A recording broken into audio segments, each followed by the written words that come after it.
ஆட்சியில் பங்குங்கிறதும் கூட்டணி ஆட்சிங்கிறதும் தமிழ்நாட்டை பொறுத்த மட்டும் இந்தியா அளவுக்கு அதிகார பகிர்வுங்கிறது பல மாநிலங்கள்ல பல இந்திய அளவிலையும் மக்கள் அதுக்காக அதை ஆதரிக்க தொடங்கினதை நம்ம பார்க்கிறோம் யோசிக்கணும்.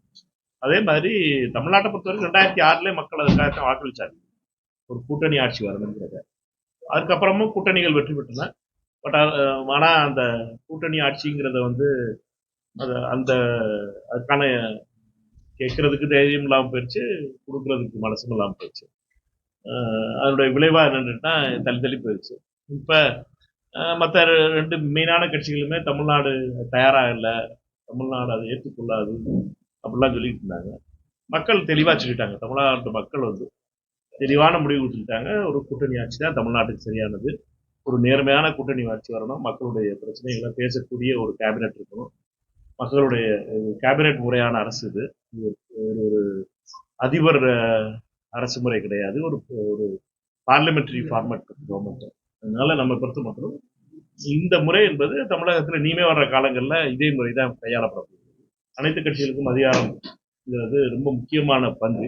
காங்கிரஸ் கட்சி ஆட்சியில பங்கு பெற்றிருக்கிறது ஒரு மகிழ்ச்சியான செய்தியா இருந்தாலும் மற்ற கட்சிகளும் இதே மாதிரி ஒரு அதிகாரத்துக்குள் வந்திருக்கிறதுங்கிறது விடுதலை சிறுத்தைகளா இருக்கட்டும், ஐயுஎம்எல் இருக்கட்டும், இந்த கட்சிகளும் உள்ள வந்திருக்கிறது மகிழ்ச்சியானது. அதற்கு தமிழக முதலமைச்சர் இந்த முன்னெடுப்பை செஞ்சதுக்கு தமிழக முதலமைச்சருக்கு பாராட்டு தெரிவிக்கணும். எனக்கு இதை பற்றி பங்கு கொடுக்கறதுக்கு மனமில்லாதவர்கள் இந்த காலத்துல மனத்தோட அவர் செஞ்சிருக்கிறதுக்கு பெரிய பெரிய ஒரு பொலிட்டிக்கல் பில் வேணும். அது காங்கிரஸ் கட்சியே கூட அகில இந்திய அளவில் அதை ஒத்துக்கிறாம இருந்தோம். இது ஒன்றும் புதுசு கிடையாது. காங்கிரஸ் கட்சியே பார்த்தீங்கன்னா கூட்டணி ஆட்சிலாம் இந்தியாவுக்கு ஒத்து வராதுன்னு சொல்ற காலங்கள்லாம் இருந்துச்சு 96 ஆனால் காங்கிரஸ் கட்சி அதுக்காக ரெடியாச்சு. 2008-10 வருஷம் ஆச்சு காங்கிரஸ் ரெடியா இருக்கு.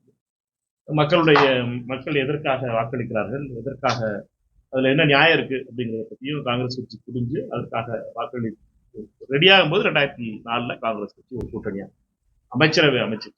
அதனால கூட்டணி அமைச்சரவைகள் வந்து மக்களுடைய பல பிரதிநிதித்துவத்தை உள்ள கொண்டு வர்ற ஒரு அமைப்பு. அதை போற்றி பாதுகாக்கணும். இதுதான் உண்மையான ஜனநாயகம், மக்களாட்சி. பலரும் பல வகையில கேள்வி கேட்பதற்கும் பதில் சொல்வதற்குமான ஒரு கூட்டு முயற்சியா இப்பதான் இந்தியாவுடைய பன்முகத்தன்மைக்கு வெற்றியை கொடுக்கும். அதே மாதிரி தமிழ்நாட்டிலையுமே பல பிரச்சனைகளை, கன்னியாகுமரியில இருக்க பிரச்சனை மதுரையில கிடையாது, விருதுநகர்ல கிடையாது, விருதுநகர்ல இருக்க பிரச்சனை திருச்சியில கிடையாது, திருச்சியில இருக்க பிரச்சனை திருப்பூர்ல கிடையாது, விழுப்புரத்துல கிடையாது. இதே பிரச்சனை ஒவ்வொன்றுக்கும் ஒவ்வொரு வித்தியாசமான பிரச்சனை. இது எல்லாத்தையும் உள்வாங்கக்கூடிய அதற்குள்ள குரலை கொடுக்கக்கூடிய அமைச்சர்கள் இருக்குது. வர அண்ணாமலை புதிய கட்சி ஆரம்பிக்கிறதா சொல்லியிருக்காரு. அதிமுகவை தொடர்ந்து பாஜகவும் அமித்ஷா கையில இருக்கு. அதிமுக எப்படி அமித்ஷா முடிச்சு வச்சாரோ அதே மாதிரி பாஜகவை என்ன பண்ணணுங்கிறது திரு அமித்ஷா அவருக்கு கையில் இருக்கு. அமித்ஷாவுக்கு பயந்தவர்கள் இருக்கின்ற அமித்ஷா உண்மையிலே சகோதரர் அண்ணாமலை வந்து நெஞ்ச நிமித்தி வீராதி வீரன் சூராதி சூரன் சொல்லியிருந்தா நான் ரிசைன் பண்ணிட்டேன், ஒரு லெட்டர் அனுப்பிட்டு நான் பாத யாத்திரை போறேன், நான் கட்சி மக்கள்கிட்ட இது பண்ண போறேன் சொல்லிட்டு போயிருக்கலாம். போய் பெருமிஷன் வாங்கிட்டு வந்து கட்சி ஆரம்பிக்கிறேன்னு சொல்றது வந்து ரொம்ப காமெடியா இருந்துச்சு. பண்ணட்டும், அவர் விடுறாரு பார்ப்போம். அமித்ஷா விட்டாருன்னா பார்ப்போம். இந்த பாலியல் கொலைகளை வந்து முன்னெடுத்து நிறைய பேர் இப்ப இவர் ஆட்சிக்கு வந்திருக்கிறாரு.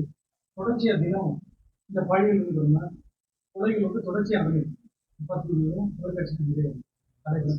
நேற்று ஸ்ரீவைகுண்டத்தில் கூட பாலியல் நேற்று திருவண்ணாமலையில கூட கோயிலுக்கு போன 2 பெண்களை வந்து பாலியல் தாவேக்காவில் 2 பேர் கைது செய்யாச்சு. ரொம்ப கவலையான விஷயம். இது வந்து தாவேக்கா ஆட்சிக்கு வந்த உடனே தொடங்குச்சாங்கிறத கேட்டீங்கன்னா தொடங்கலைன்னு சொல்ல முடியும். பட் கவலையான விஷயம். தமிழகத்தினுடைய நம்ம அனைவருக்கும் கவலை தருகின்ற பெண்களுக்கு பாதுகாப்பு இல்லாத ஒரு நிலை என்பது தொடர்கிறது, தொடரக்கூடாது. அதற்கு அதை வந்து கடுமையான நடவடிக்கைகள் வேணும்.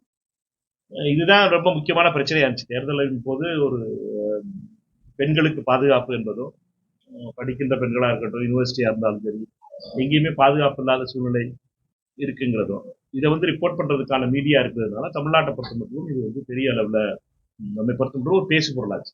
இந்தியா முழுவதுமே பெண்களுக்கு பாதுகாப்பு இல்லாத மாநிலங்கள் பல வகையில பல இருந்தாலும் சரி, இது ஒரு பேசு பொருளாகி தேர்தலில் இது ஒரு முக்கியமான மக்கள் முடிவெடுப்பதற்கு மிக முக்கியமான பிரச்சனையா இருக்கு.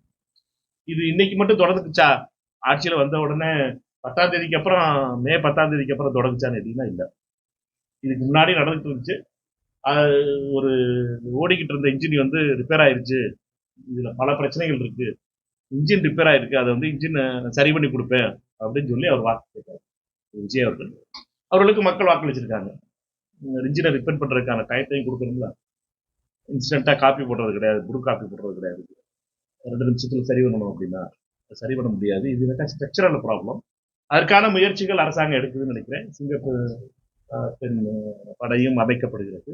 அதுக்காக நேற்று நாங்கள் மாவட்ட காவல்துறை கண்காணிப்பாளர்கிட்ட பேசிட்டு இருக்கும்போது சொன்னாங்க, டைரக்டா எஸ்பிட்ட ரிப்போர்ட் பண்ணக்கூடிய படையை அதை உருவாக்குறாங்க. முயற்சி எடுக்கப்படுகிறது. என்னை பொறுத்த மட்டும் இந்த முயற்சிகளை நம்ம வந்து ஒரு மாதம் கூட ஆகாத ஒரு அரசை இவ்வளவு கடுமையான கேள்விகளை கேட்கிறவங்க 5 வருஷம் நம்ம கேட்டிருந்தோம்னா இந்த பிரச்சனையெல்லாம் இருக்காது நினைக்கிறேன். கேள்வி கேட்கணும், அரசாங்கமும் பதில் சொல்லணும், அமைச்சர்களும் பதில் சொல்லணும், முதலமைச்சர் எதிர்கட்சியில் கேள்வி கேட்பாங்கன்னு நினைக்கிறேன். கேள்வி கேட்காமல் இதற்கெல்லாம் விடை கிடைக்க போவதில்லை. சொன்ன வார்த்தைகளை காப்பாற்றுறதுக்கான முயற்சியை அவர்கள் மேற்கொள்ளணும். ஆனால் உள்ள டைம் கொடுக்கணும்னு நினைக்கிறேன். ஒரு இந்த ஸ்ட்ரக்சரல் ப்ராப்ளத்தை வந்து போலீஸோட ஸ்ட்ரக்சரல் ப்ராப்ளத்தை சரி பண்றதுக்கான சில முயற்சிகளை மேற்கொள்றாங்க. அந்த முயற்சிகளுக்கு நம்ம எல்லாரும் ஒத்துழைப்பு. டாஸ்மாக் கடைகள் வந்து கடந்த ஆட்சியில் அதிமுக கடைகள் போனாங்க. இப்போ அதே போல கடைகள் கூட விருதுநகர் மாவட்டத்தில் 48 கடைகள் வந்து மூடதாக அறிவிச்சிருந்தாங்க. இப்போ வரைக்கும் 9 கடைகள் மட்டும் தான் அடைக்கணும். பஸ் ஸ்டாண்ட் பக்கமாக இருக்கட்டும், கோயில் பக்கமாக இருக்கட்டும், ஸ்கூல் பக்கமாக இருக்கட்டும், அந்த கடைகள்லாம் இருக்கு. அதனால எந்த நம்பர் கேட்டா அந்த கடைகள் எடுத்தா எவ்வளவு பக்கத்துல பாருங்க, வைன் ஷாப் பிரைவேட் அவங்களுக்கு சேல்ஸ் போடுவோம், அதனால நாங்கள் எடுக்க மாட்டோம் அப்படிங்கிற மாதிரி மாவட்ட நிர்வாக தரப்புல சொல்றாங்க. இல்ல, மிக முக்கியமானது என்னன்னா, இந்த அறிவிப்பு வரும்பொழுது அனைவருமே, தமிழ்நாட்டினுடைய மக்கள் அனைவருமே நீங்க ரொம்ப மகிழ்ச்சியா இருந்துச்சு. என்னன்னா, கோயில் பள்ளிகளுக்கு பக்கத்துல கடைகள் இருக்கக்கூடாது, அதை இம்ப்ளிமெண்ட் பண்றதுங்கிறதுக்கு காரணம் சொல்றதுங்கிறது சரியில்லாத. என்னை பொறுத்த மட்டும் அதிகாரிகளிடமும் பேசுவேன். நம்ம மாவட்டத்தை பொறுத்த மட்டும் மாவட்ட ஆட்சியரிடமும் பேசி அதற்கான ஸ்டேட்டஸ் ரிப்போர்ட்டை கேட்போம்.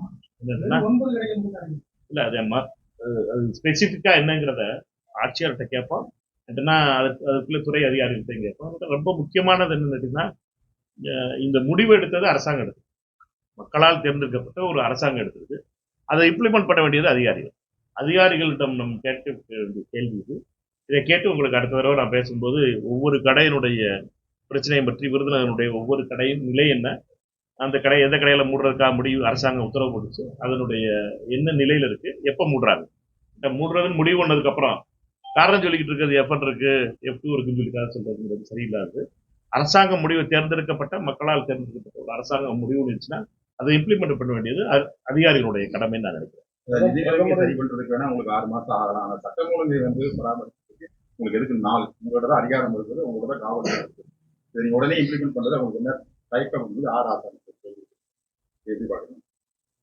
அதே மாதிரி இந்த சிங்கப்பெண் படைக்கு எவ்வளவு நிதி ஒதுக்கீடு செஞ்சிருக்கீங்கன்றத ஒரு அந்த கேள்வி வைக்கிறாரு. ஒவ்வொரு மாவட்டத்திலும் எவ்வளவு பேர் அதுக்கு நீங்க அலாட் பண்ணிருக்கீங்க விவரம் இல்ல. அதுல இது எப்ப ஆரம்பிக்க போறீங்க, முதல் கையில் தான் போட்டுருக்கீங்க, எப்ப ஆரம்பிக்கணும் கேட்கிறேன். இந்த கேள்வியெல்லாம் அண்ணன் ராஜா 5 வருஷத்துக்கு முன்னாடி கேட்டிருந்தாருனாவோ, மாசம் கேட்டிருந்தாருனாவோ இந்த நிலையை வந்திருக்காரு. எந்த பெண்களுடைய பாதுகாப்பு, அண்ணா யூனிவர்சிட்டியா இருக்கட்டும், கோயம்புத்தூரா இருக்கட்டும், எவ்வளவு நடந்துச்சு. அப்ப அண்ணன் ராஜா கேள்வியே கேட்கல.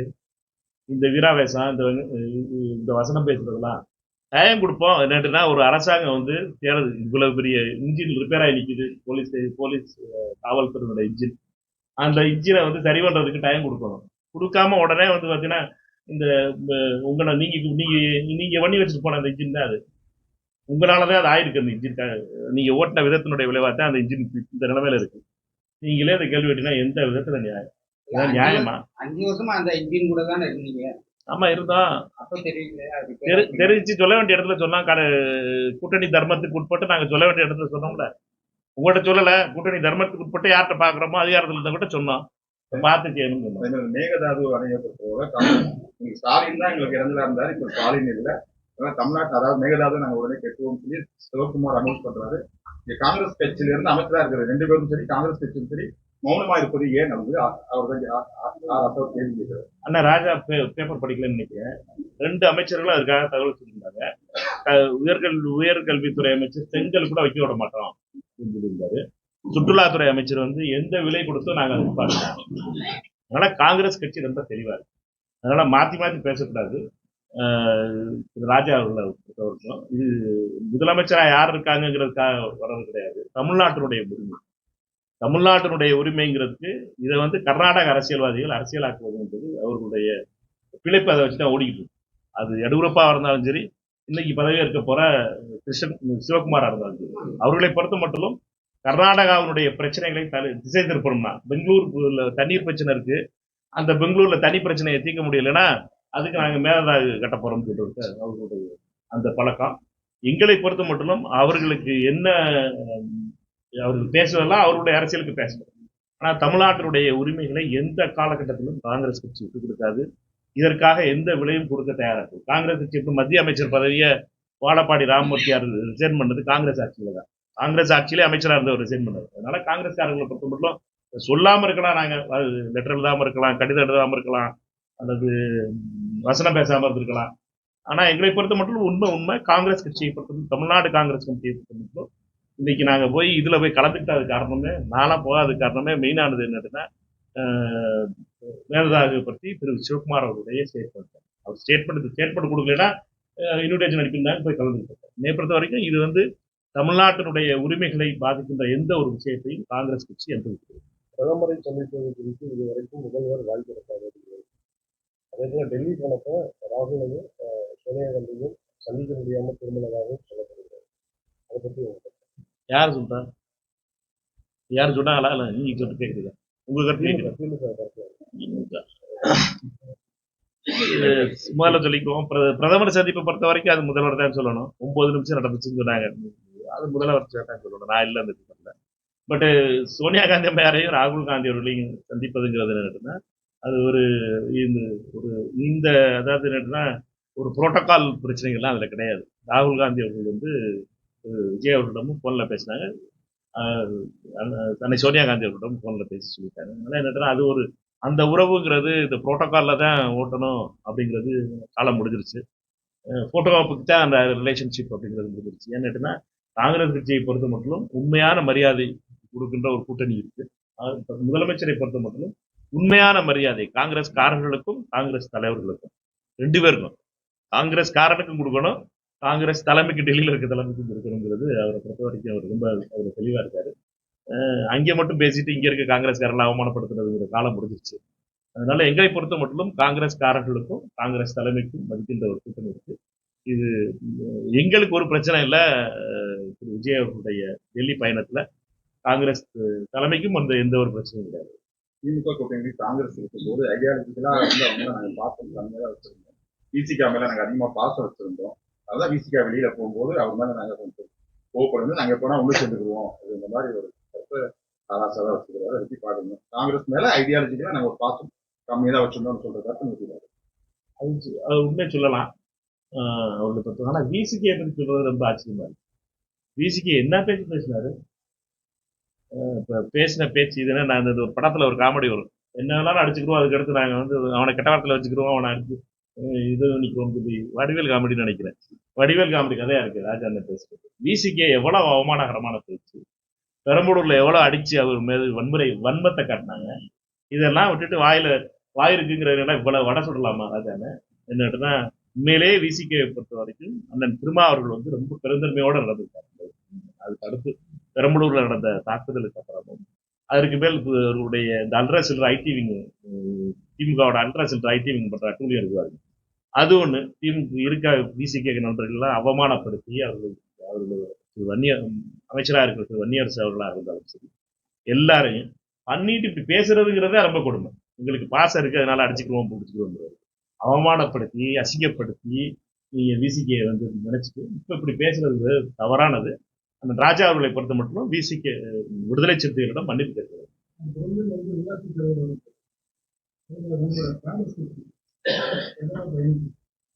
நாங்க விசிகே எல்லாரும் கூட்டணியில அமைச்சரவா இருக்கிறோம்ல, அதோட தாவேக்கா எல்லாம் கூட்டணி மந்திரி சபையில் இருக்கிறோம். இது ஒரு சரியான கூட்டணி. இந்த கூட்டணி தான் பயணிக்க போறோம். வேற என்ன புதுசா அது குழப்பம் உங்களுக்கு? மாநிலங்களவை உறுப்பினர் பதவிக்காக தமிழ்நாடு நிதியமைச்சர் முதலமைச்சர் இல்ல அதுக்காக தவறான கருத்து. அவர் நிதியமைச்சர் அதுக்காலம் சந்திக்கல. பத்திரிகையாளராக கற்பனை ஓட்டத்தை ஓட்டி விட்டது. நிதியமைச்சர் மரியாதை அவருக்கு ப. சிதம்பரம் அவர்களை பொறுத்த மட்டும் மரியாதை நிமித்தமாக முதலமைச்சரை சந்திப்பதற்காக கோட்டைக்கு சென்று மரியாதை நிமித்தமாக சந்தித்து, அதை பொறுத்த மட்டும் அவர் பல காலம் இந்த அரசாங்கத்தில் இருந்தவர். அவர் பொறுத்த மட்டும் கட்சி சொல்லாமல் எதையும் செய்யாதவர் அவர். அதனால தவறான கற்பனை ஓட்டத்துக்காக சொன்னோம்னா அது மற்ற விஷயங்களை பற்றி கட்சியினுடைய பொறுப்பாளர்கள் பேசுவாங்க. திருச்சியில் நடிகை திரிஷாவை கிளம்புறதுக்கு தாவேகா திட்டமிட்டுள்ளதாக தகவல். திருப்பி கற்பனை ஓட்டம் இது அந்த கட்சியில தான் கேட்கணும். கற்பனை ஓட்டமும் பத்திரிகையாளர்களுக்கு கற்பனை ஓட்டம் நிறைய ஆயிப்போச்சு. கதை, திரைக்கதை, வசனம் எழுதுறது தான் வேலையா இருக்க ஒழிய புதுசு புதுசா கிளப்பிட்டு. அதனால அது கட்சி அந்த கட்சி என்ன முடிவு, தாவேக்கா என்ன முடிவு செய்தோ அது அவர்களுடைய முடிவு. மீண்டும் சில மாற்றங்களோட தொகுதி மறுசீரமைப்பு மசோதாவை மத்திய அரசு பாராளுமன்றத்தில் தாக்கல் பண்றதா தகவல். அதுக்கு என்ன காரணம் சொல்றாங்க அப்படின்னா, இந்தியா கூட்டணி ஒரு ஸ்ட்ரென்த் இருக்கு, அதனால நான் இந்த பில்ல பாஸ் பண்ணுவோம் அப்படின்ற மாதிரி ஒரு கருத்து வருது. நீங்க எப்படி பாக்குறீங்க? இந்தியா கூட்டணி ஸ்ட்ராங்கா இருக்கா? எங்களை பொறுத்த மட்டும் இந்தியா கூட்டணி என்பது 2024 தேர்தலுக்காக உருவாக்கப்பட்டது. 2024 தேர்தலில் யாரெல்லாம் எம்பி வச்சிருந்தாங்களோ அவர்கள் எல்லாம் மோடி, அமித்ஷா அவருடைய அட்டூழியம் ஒழியணும், இந்தியா விடுதலை பெறணும், இந்த அட்டூழியத்தில் இருந்து அப்படின்னு வாக்கு. ராகுல் காந்தி அவர்கள் பாத யாத்திராவை முடிச்சு அதற்கு பின்னர் நீதி யாத்திரா நடந்து, நியாய யாத்திரா நடந்து போய் கேட்கப்பட்ட பிரச்சாரத்தின் அடிப்படையில் ராமர் கோயில் கட்டினோடனே நாங்கள் 370 சீட்டும் 400 சீட்டு வந்துடுவோம் கூட்டணி அப்படின்னு சொல்லி மோடி நின்னாரு. கடைசியா மக்கள் வாக்களிச்சது இந்தியா கூட்டணிக்கு 240 பேர் நாடாளுமன்ற உறுப்பினர்கள் வந்தோம். அவங்க எல்லாரும் உட்கார்ந்து இந்தியாவுடைய எதிர்கட்சி தலைவராக ராகுல் காந்தி அவர்களுக்கு காங்கிரஸ் கட்சி முடிவு வச்சு நாங்கள் இருக்கோம். எந்த கொள்கைக்காக நாங்க இருந்தோமோ அந்த கொள்கையில இருந்து இன்ச்சு கூட நாங்க மாறல. ஒரு இன்ச்சு கூட இங்கிட்ட மாற மாட்டோம். மோடி, அமித்ஷாவுக்கு வீட்டுக்கு அனுப்பணும். RSS கொடூர கொள்கையில இருக்கு. இதுல இருந்து யார் யார் மாறி போறா, யார் யாரு சைடு வாங்குறா, யார் யாரு சைலண்ட் ஆகுறா, யார் யார் எந்தெந்த பிரச்சனைக்கு என்னென்ன பண்ண போறாங்கிறத நம்ம வெளிநடப்பு பண்றாங்கிறதெல்லாம் நம்ம இருந்து பார்ப்போம். எங்களை பொறுத்த மட்டும் எங்களுடைய கொள்கையில எந்த ஒரு மாற்றமும் இல்லை. காங்கிரஸ் கட்சியினுடைய கொள்கையில எங்களோட இந்த கொள்கையில இந்த முழக்கத்தில் இருக்கிறது. எங்களுக்கு மாநிலங்கள்ல நாங்களும் இந்திய கம்யூனிஸ்ட் மார்க்சிஸ்ட் கட்சியும் சண்டை போட்டுக்கிட்டு இருக்கோம். கேரளால, டெல்லியில ஆம் ஆத்மி கட்சியோட பிரச்சனை இருக்கு. பஞ்சாப்ல ஆம் ஆத்மி கட்சியோட பிரச்சனை இருக்கு. ஆனா ஒரே நோக்கம் என்னன்னா, மோடி, அமித்ஷாவுடைய RSS ஆட்சியை எதிர்த்து நிக்கிறதுல அவர்கள் எல்லாம் எங்களோட கூட கொடுத்தாங்கன்னா நாங்க சேர்ந்து மகிழ்ச்சியா வர்றோம். எங்களை பொறுத்தவரை அவர்களையும் மதிக்கிறோம். எல்லாரும் சேர்ந்து ஓட்டு போடணும். என்னன்னா யாரும் சொல்லியும் யாரும் ஓட்டு போட போறதில்ல. கொள்கைங்கிறது மாறுதலா மைல்ஸ்டோன் கல்லு மாதிரி மாறக்கூடாது. இங்க இருந்து அங்கே மாத்திக்கிறாப்புல. அது யாரெல்லாம் மாத்த நினைக்கிறாங்களோ, யாரெல்லாம் குறுக்குள்ள ரூம் போட்டு யோசிக்கிறாங்களோ அவர்களுடைய பிரச்சனை, அது எங்களுடைய பிரச்சனை கிடையாது. எங்களை பொறுத்த மட்டும் நாங்க நின்ன இடத்துலதான் நிக்கிறோம். இதுல நின்னவர்கள்லாம் யார் யார் வெளிநடப்பு பண்றாங்கிறது அது மசோதா கொண்டு வரும்போது பார்ப்போம்.